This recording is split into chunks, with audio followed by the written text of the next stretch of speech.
Sarah vit au pied de cette ancienne église de Saint-Josse depuis plus de 5 mois, avec quelques couvertures comme seul refuge. Si on ouvre un squat, on ouvre une porte, la police elle est déjà là en une seconde. On n'a plus le droit de même marcher, descendre des escaliers ici. Parce que les gens ils nous regardent comme si on était des monstres. Pour dénoncer cette situation, avec quelques autres militants, elle participe à l'enterrement de la loi Onkelings, qui aurait dû permettre la réquisition de logements. Merci d'être venus si nombreux pour assister aux funérailles de la regrettée loi dite Onkelings. Cette loi, qui a 25 ans aujourd'hui, autorise sous certaines conditions la réquisition des logements.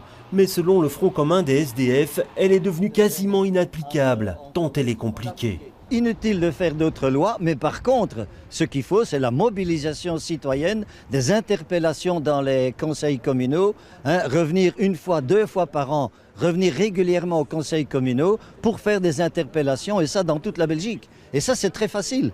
Dans l'assistance, plusieurs associations et syndicats qui soutiennent l'initiative. Il faut que dans les communes et même au niveau des régions, surtout parce que ce sont les régions qui sont maintenant compétentes, on donne des instruments pour appliquer la loi. Je pense qu'au niveau de la réquisition des immeubles privés, il y a moyen de pousser un petit peu plus loin les choses pour faire en sorte que les gens aient accès à un logement.